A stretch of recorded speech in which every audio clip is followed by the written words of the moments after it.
বাংলাদেশ শ্রমিক কল্যাণ ফেডারেশন উপশহর সাংগঠনিক থানার শাখার উদ্যোগে আজকের এই মোটর শোভাযাত্রা এবং পিকনিক ঈদ পুনর্মিলনী সারিয়াকান্দি চর, এটা কি চর ভাই? চর ভাটিয়াতে আমাদের আজকের এই প্রোগ্রামে আপনাদের উপস্থিতিতে স্বাগত জানাচ্ছি। আপনাদের ধন্যবাদ জানিয়ে আজকের এই প্রোগ্রাম শুরু করতেছি। আজকের এই ইয়েতে মেহমান হিসেবে আছেন শহর শাখার সম্মানিত সভাপতি অ্যাডভোকেট আসগর আলী ভাই। আরও উপস্থিত আছেন সম্মানিত সাধারণ সম্পাদক বগুড়া বাংলাদেশ শ্রমিক কল্যাণ ফেডারেশন বগুড়া শহর শাখার অ্যাডভোকেট আনোয়ারুল ইসলাম ভাই। ডান পাশে আমার, বাম পাশে আছে আমার অ্যাডভোকেট সিরাজ ভাই, বার কাউন্সিলের সাবেক সেক্রেটারি না, হ্যাঁ, সহ সাধারণ সম্পাদক। আরও উপস্থিত আছেন আমাদের সার্বিক সহযোগিতা করার জন্যে, যার অবদান এখানে আজকে এখানে পর্যন্ত আসার, সেটা হলো রবিউল ইসলাম ভাই, আমাদের এখানকার দায়িত্বশীল ভাই, শ্রমিক কল্যাণ ফেডারেশন সারিয়াকান্দি উপজেলার সভাপতি। ভাই একটু পরিচয় হন সবার সামনে দাঁড়িয়ে। আসসালামু আলাইকুম রাহমাতুল্লাহ। ভাই আমি রবিউল ইসলাম। ভাই এখানে আসেন। বাংলাদেশ শ্রমিক কল্যাণ ফেডারেশন। ভাই আপনি মুড়ে আসেন। ভাই এর পাশে আসেন। ভাই যাই কথা কই তাকে একটু ভয়েসটা দিন। আচ্ছা। ক্যামেরা চালু করে দিয়ে ওই বড় সামনে। সমস্ত দায়িত্বশীল ভাইকে আবারও সালাম, আসসালামু আলাইকুম। এ পর্যায়ে আমাদের এখানে কোরআন তেলাওয়াত দিয়ে শুরু করব। কোরআন তেলাওয়াত করবেন আমাদের আব্দুল আজিজ ভাই, প্রবীণ আমাদের লিডার দায়িত্বশীল ভাই আব্দুল আজিজ ভাইকে কোরআন তেলাওয়াত করার জন্য অনুরোধ করছি।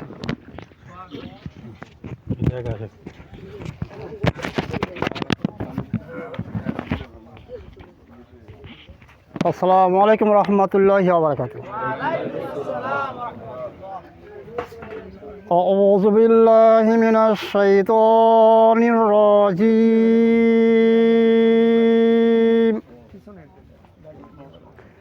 বিসমিল্লাহির রহমানির রহিম।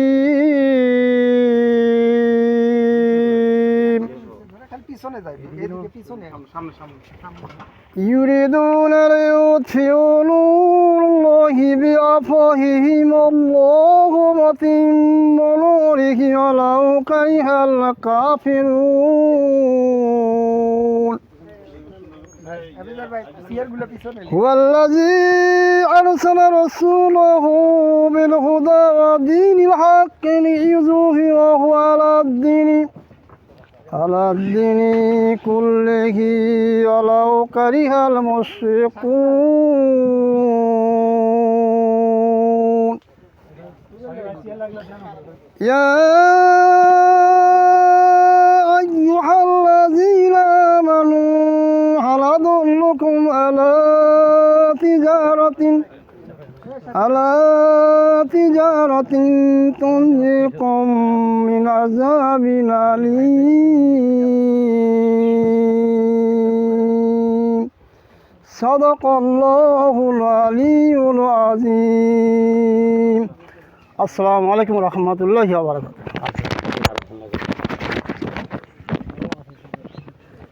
পর্যায়ে আমাদের মাঝে ইসলামিক সঙ্গীত পরিবেশন করবেন আসাদুল ইসলাম ভাইকে ইসলামিক সঙ্গীত পরিবেশন করার জন্য অনুরোধ করছি। আউযু বিল্লাহি মিনাশ শাইতানির রাজিম বিসমিল্লাহির রহমানির রহিম। সম্মানিত ভাইরা আসসালামু আলাইকুম রাহমাতুল্লাহ। আপনারা সবাই ভালো আছেন? আলহামদুলিল্লাহ আমিও ভালো আছি। তো আমি একটা ইসলামিক সঙ্গীত গাইছি, ভুল ত্রুটি হয়ে গেলে মাফ করে দিবেন। আসলে আমরা প্রফেশনাল কোনো সঙ্গীত শিল্পী নই, তারপরেও যতটুকু পারি একটু চেষ্টা করি।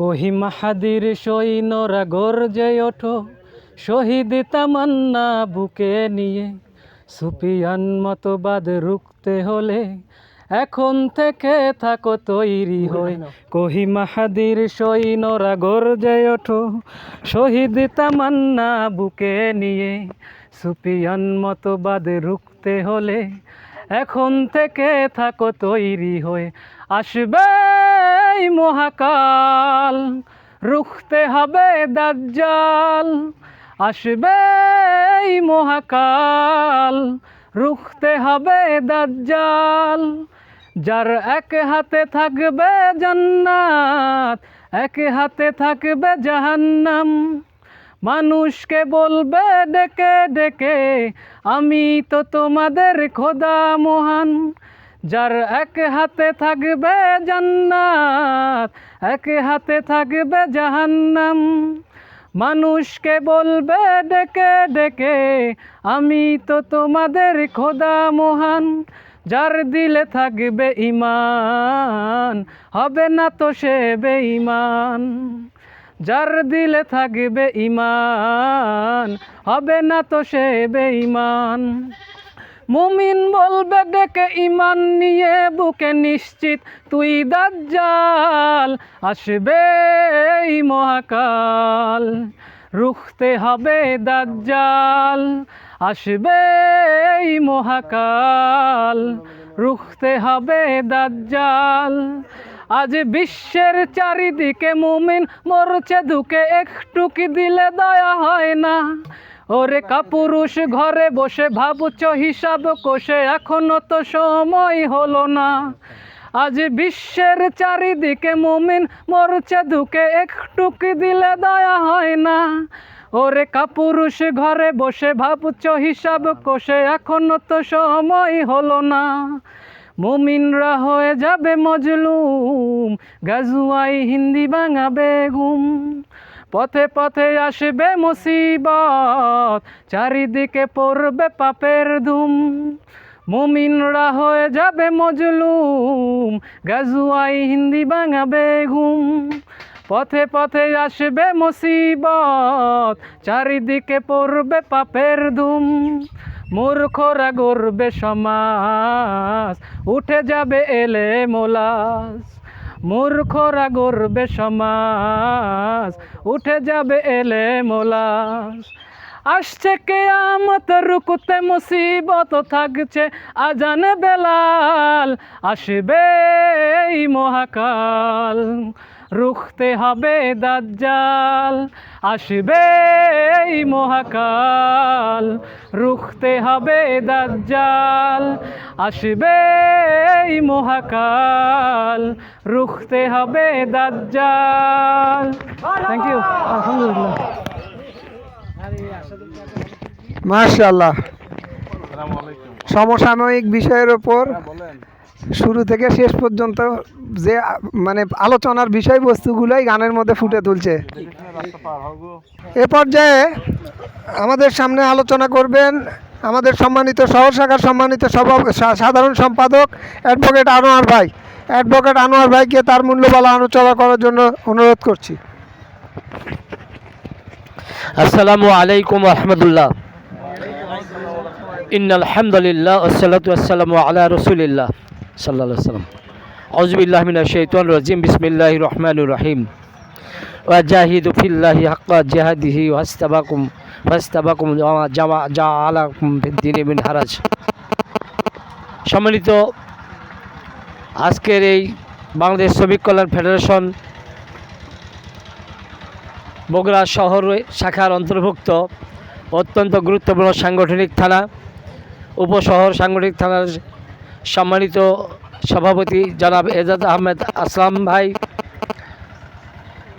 এর সভাপতিত্বে আয়োজিত আজকের ঈদ পুনর্মিলনী অনুষ্ঠানের উপস্থিত সম্মানিত প্রধান অতিথি বাংলাদেশ শ্রমিক কল্যাণ ফেডারেশনের কেন্দ্রীয় কার্যকরী কমিটির সম্মানিত সদস্য বগুড়া শহর শাখার সংগ্রামী সভাপতি আমাদের সকলের প্রিয় নেতা শ্রমিক নেতা জনাব আসগার আলী ভাই, এখানে উপস্থিত বগুড়া শহর শাখার বিভিন্ন পর্যায়ের নেতৃবৃন্দ, সকলকে আমার সালাম, আসসালামু আলাইকুম রহমতুল্লাহ।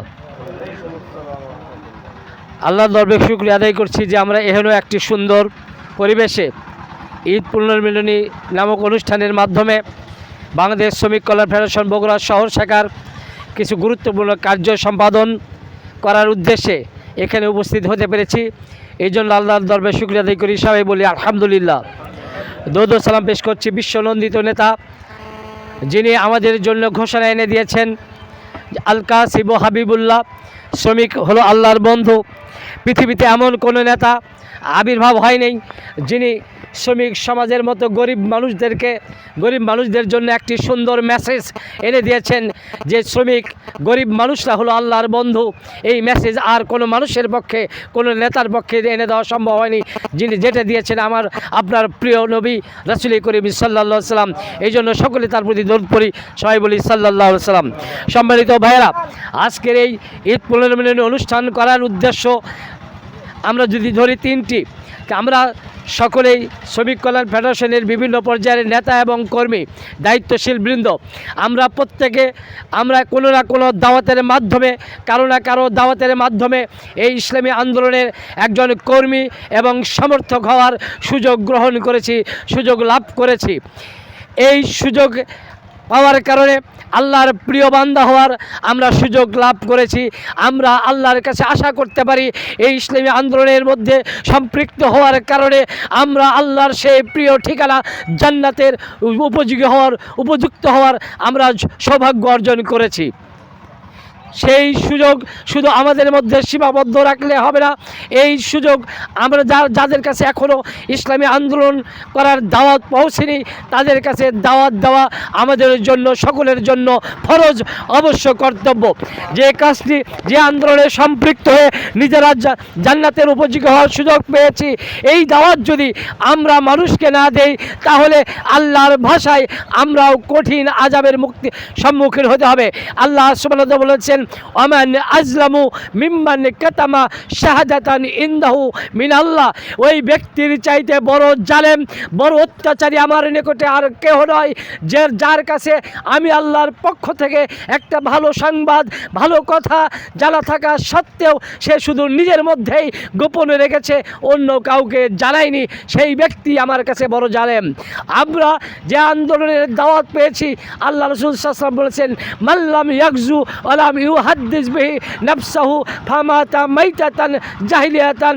কোনো ব্যক্তি ইসলামী আন্দোলন করল না, অর্থাৎ কোরআন প্রতিষ্ঠার আন্দোলন করল না, এমনকি চিন্তা ভাবনাও করল না, আর এমনি অবস্থায় মৃত্যুবরণ করলো, তার মৃত্যু হবে মুনাফিকের মৃত্যু, তার মৃত্যু হবে জাহিলিয়াতের মৃত্যু।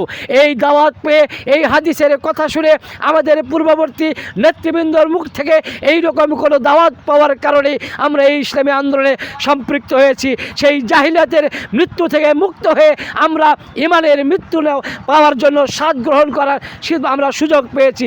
এই কথা শুধু আমার মধ্যে যদি সীমাবদ্ধ রাখি, আল্লাহর ভাষায় বলেছেন যে ওমান আজলামু মিম্মান কাতামা শাহাদাতান ইনদাল্লাহু মিনাল্লাহ, বলছে মানে ওই ব্যক্তির চাইতে জালেম আর কেউ হতে পারে না। আমরা সেই জালেম হয়ে থাকতে চাই না।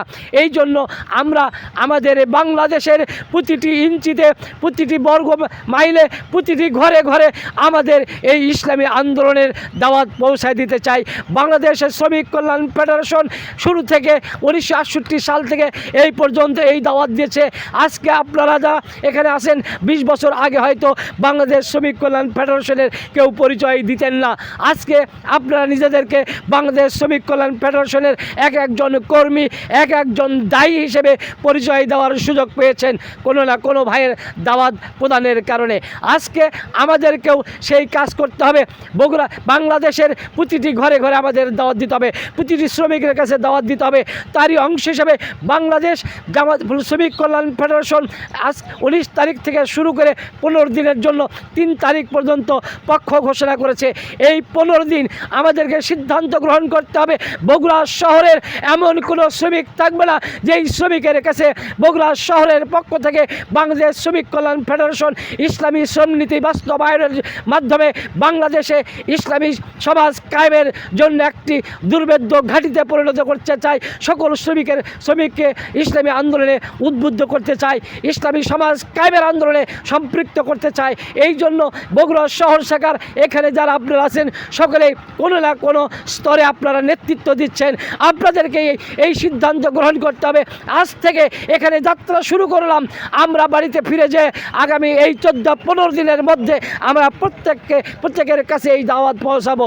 এই জন্যই আমরা আপনাদের কাছে এই প্রোগ্রামের মাধ্যমে এই মেসেজ দেওয়ার জন্য, এই আহ্বান জানানোর জন্য আপনাদেরকে আজকে এখানে আহ্বান রাখা হয়েছে। এই ঈদ প্রণয়নের মাধ্যমে আমরা এই আপনাদেরকে আহ্বান জানাবো। আমাদের সম্মানিত সভাপতি সাহেব আপনাদেরকে এই ব্যাপারে বিস্তারিত কর্মসূচি ঘোষণা করবেন।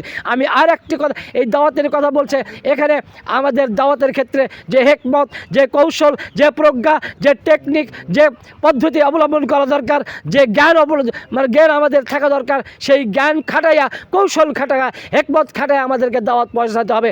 প্রিয় ভাইয়েরা, আমি আরেকটা কথা বলতে চাই। আমাদের আজকের এই প্রোগ্রামের মধ্যে আরেকটা মেসেজ আপনাদেরকে দিতে চাই, সভাপতি সাহেব দেবে। আমিও আপনাদেরকে বলছি যে আগামী 1 মে আমাদের আন্তর্জাতিক শ্রমিক দিবস বাস্তবায়ন করা হয়।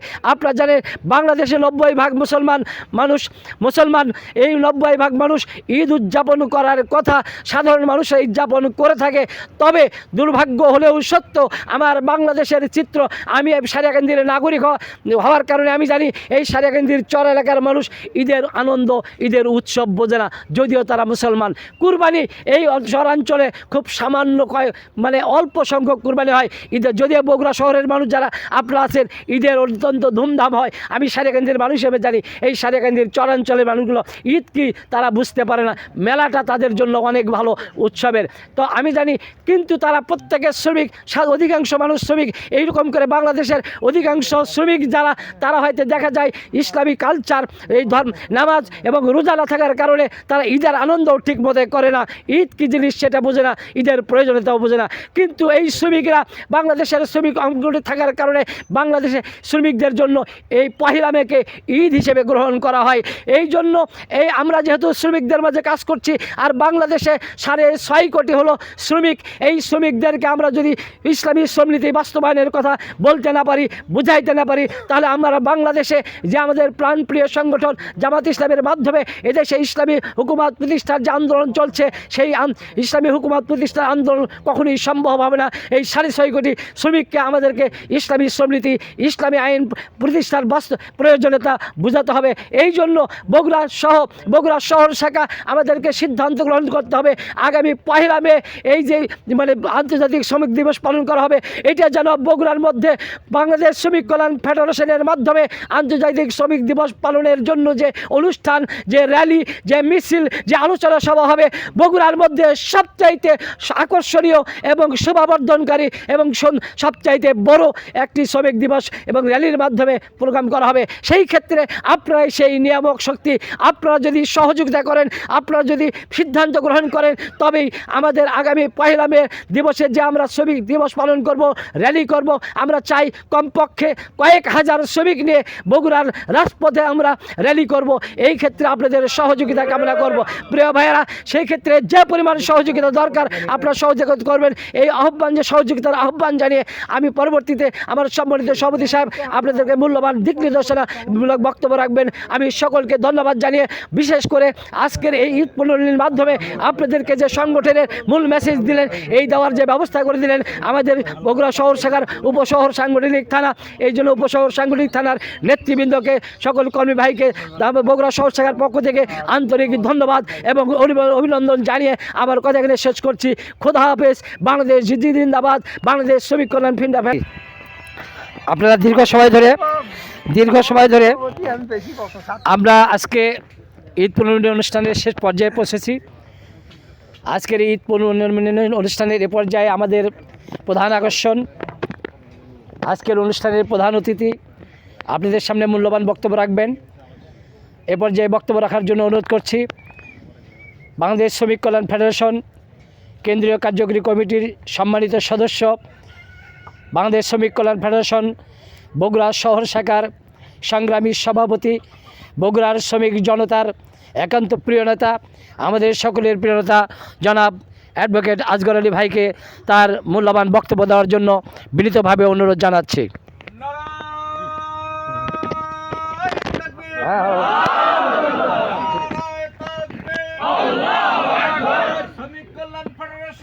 জিন্দাবাদ জিন্দাবাদ জিন্দাবাদ জিন্দাবাদ শ্রমিক কল্যাণ ফেডারেশন নারায়ে তাকবীর আউযুবিল্লাহি মিনাশ শাইতানির রাজিম বিসমিল্লাহির রহমানির রহিম। বাংলাদেশের খেটে খাওয়া নির্যাতিত নিপীড়িত নিষ্পেষিত মানুষের আশ্রয়স্থল বাংলাদেশের এই সবুজ ভূখণ্ডে ইসলামের পতাকাবাহী শ্রমিক সংগঠন বাংলাদেশ শ্রমিক কল্যাণ ফেডারেশন বগুড়া শহরের গুরুত্বপূর্ণ শাখা উপশহর শাখার উদ্যোগে আজকের এই ঈদ পূর্ণমিলনী এবং মোটর শোভাযাত্রার এই শেষ বিকালের আলোচনা সভার সংগ্রামী সভাপতি আমাদের প্রিয় নেতা জনাব ইজাজ আহমেদ আসলাম। এই প্রোগ্রামের সম্মানিত বিশেষ অতিথি বাংলাদেশ শ্রমিক কল্যাণ ফেডারেশন বগুড়া শহর শাখার সংগ্রামী সাধারণ সম্পাদক আমাদের প্রিয় নেতা জনাব আনোয়ারুল ইসলাম, মঞ্চে উপবিষ্ট শ্রমিক কল্যাণ ফেডারেশন বগুড়া শহর শাখার বিভিন্ন থানার সংগ্রামী সভাপতিবৃন্দ, বিভিন্ন পর্যায়ে সম্মানিত অতিথিবৃন্দ, একান্ত প্রিয় আজকের এই ভ্রমণ পিপাসু ইসলামী আন্দোলনের কর্মী ভাইয়েরা, আসসালামু আলাইকুম রহমতুল্লাহি ওয়া বারাকাতুহু। মহান রব্বুল্লাহ আলমিনের দরবারে শুকরিয়া আদায় করছি যে মহান রব্বুল্লাহ আলমিনের একান্ত মেহেরবানিতে রমজান মাসে রোজা রেখে ঈদ উদযাপন করে ঈদ পরবর্তী আজকের ঈদ পুনর্মিলনী অনুষ্ঠানে উপস্থিত হওয়ার সুযোগ পেয়েছি। যে মহান রব্বুল্লাহ আলমিন আমাদেরকে এখানে সুস্থ অবস্থায় উপস্থিত হওয়ার সুযোগ দিয়েছেন এবং এতক্ষণ পর্যন্ত আমাদেরকে রহমতের ছায়া দিয়ে ঢেকে রেখেছেন, সেই মহামনিবের দরবারে অবনত মস্তকে শুকরিয়া আদায় করি, বলি আলহামদুলিল্লাহ। শতকোটি দরুদ সালাম বর্ষিত হোক সর্বকালের সর্বশ্রেষ্ঠ নেতা আমাদের প্রিয় নবী জনাবে মুহাম্মদ রাসূলুল্লাহ সাল্লাল্লাহু আলাইহি ওয়াসাল্লামের প্রতি। সম্মানিত ভাইয়েরা, অনেকেই ছটফট করতেছেন, আমাদের জন্য করতেছেন। আমরা সবাই একসাথে নামাজ পড়বো, আপনার মনে কষ্ট নিয়েন না। বিশ্বনবী মুহাম্মদ রাসূলুল্লাহ সাল্লাল্লাহু আলাইহি ওয়াসাল্লামের জামানায় এই ঈদ হয়েছে এবং ঈদের আনন্দ উৎসবও পালন করা হয়েছে। মুহাম্মদ রাসূলুল্লাহ সাল্লাল্লাহু আলাইহি ওয়াসাল্লামের সময় ঈদ এভাবেই পালন করা হয়েছে। মুহাম্মদ রাসূলুল্লাহ সাল্লাল্লাহু আলাইহি ওয়াসাল্লামের হুজরার সামনে আবিসিনিয়ার কিছু লোক লাঠি খেলা খেলছিল। মুহাম্মদ রাসূলুল্লাহ সাল্লাল্লাহু আলাইহি ওয়াসাল্লামের তাদের লাঠি খেলা দেখছিলেন। এমন সময় আম্মা জান আয়েশা রাদিয়াল্লাহু আনহা তার পিছিয়ে এসে দাঁড়ালেন।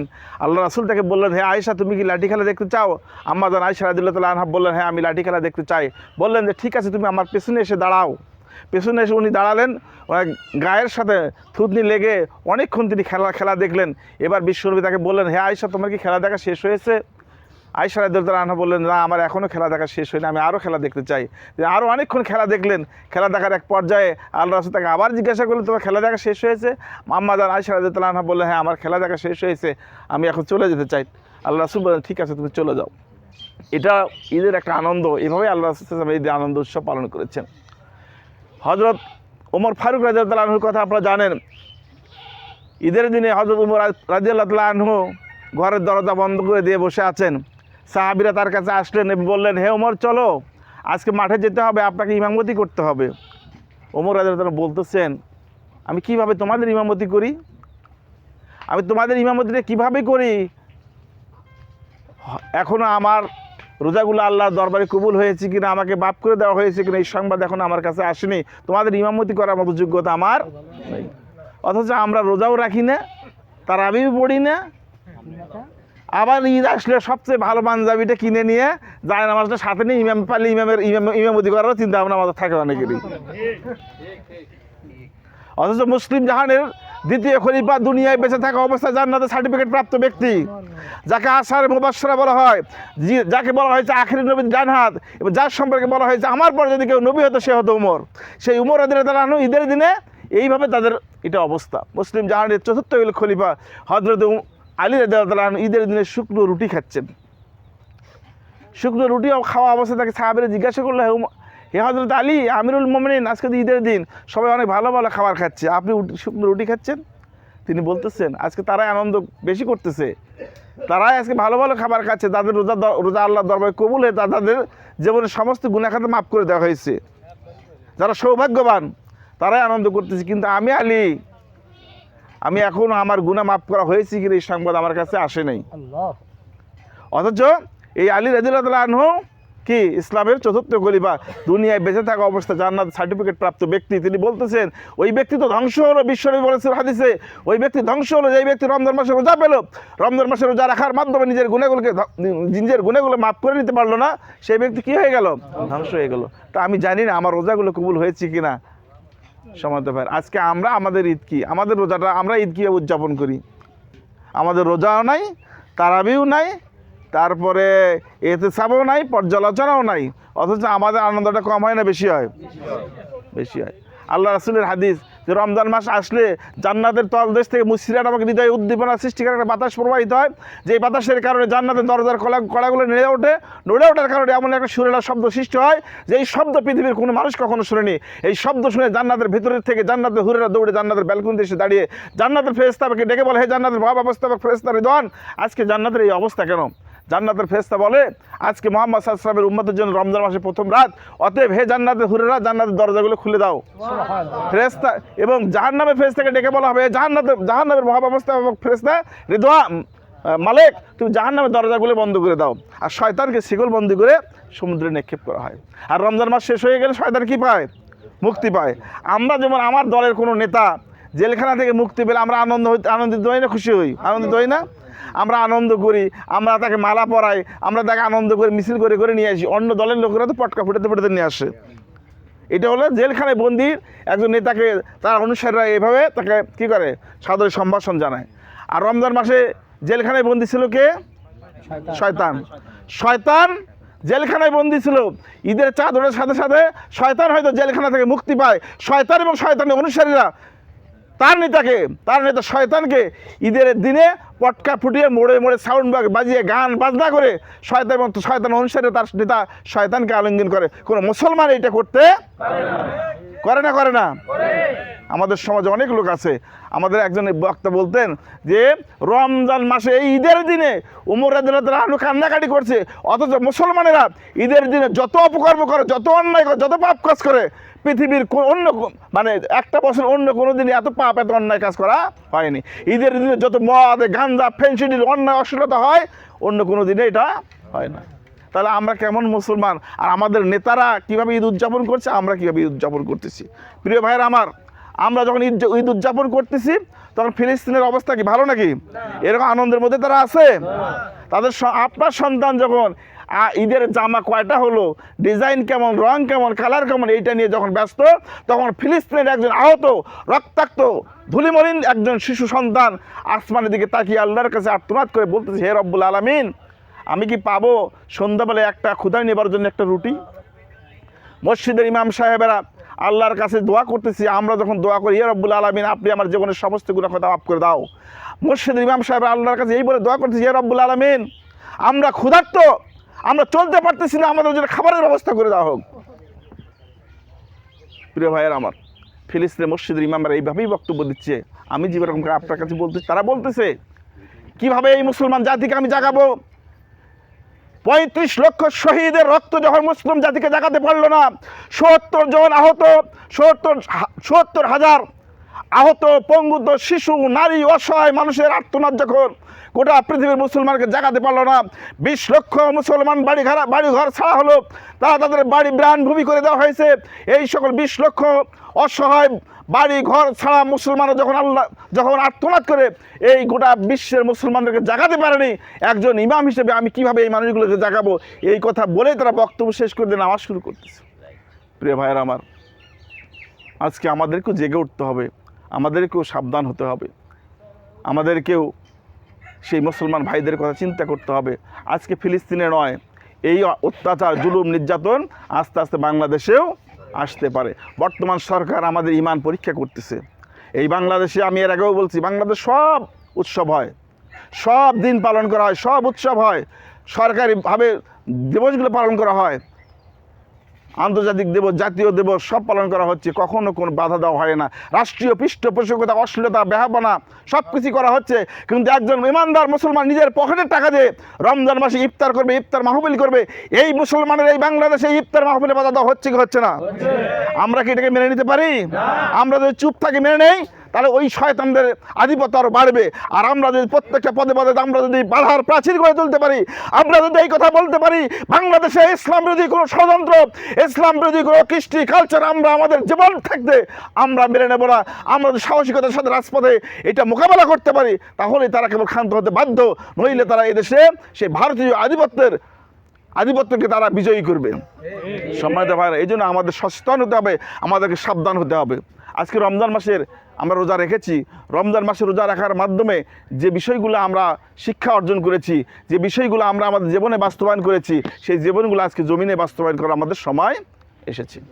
রমজান মাসে আমরা রোজা রেখে মিথ্যা কথা বলেছিলাম, মিথ্যা কথা ছেড়ে দিয়েছিলাম, মিথ্যা কাজ করেছিলাম, মিথ্যা কাজ ছেড়ে দিয়েছিলাম। তারা মিথ্যা কথা মিথ্যা কাজ করলে রোজা হবে না।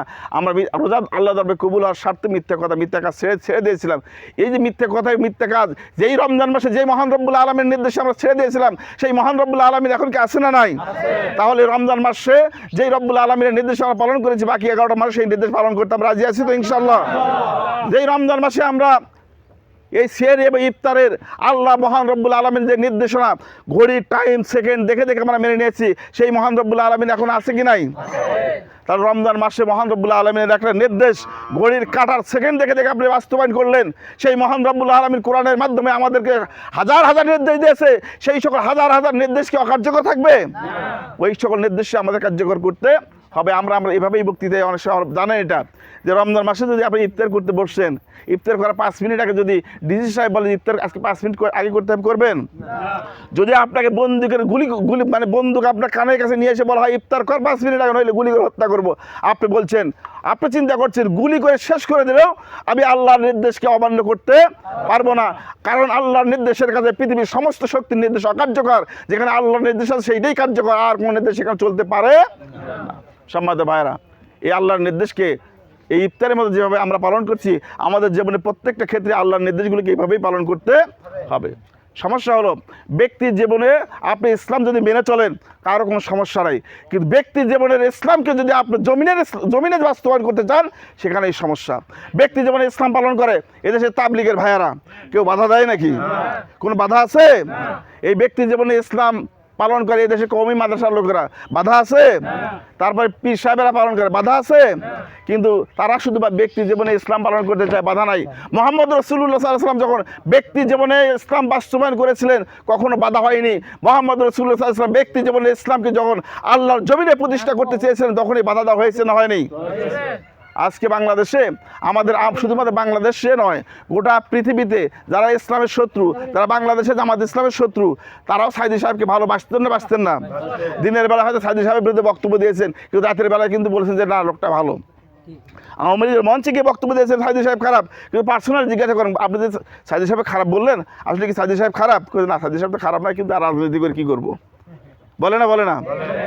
এই বাংলাদেশে যখন ফখরুদ্দিন সরকার ক্ষমতায় আসছিলেন, তখন সকল মন্ত্রীকে গ্রেপ্তার করা হয়েছে, কিন্তু নিজামী আর মুজাহিদকে গ্রেপ্তার করা হয়নি।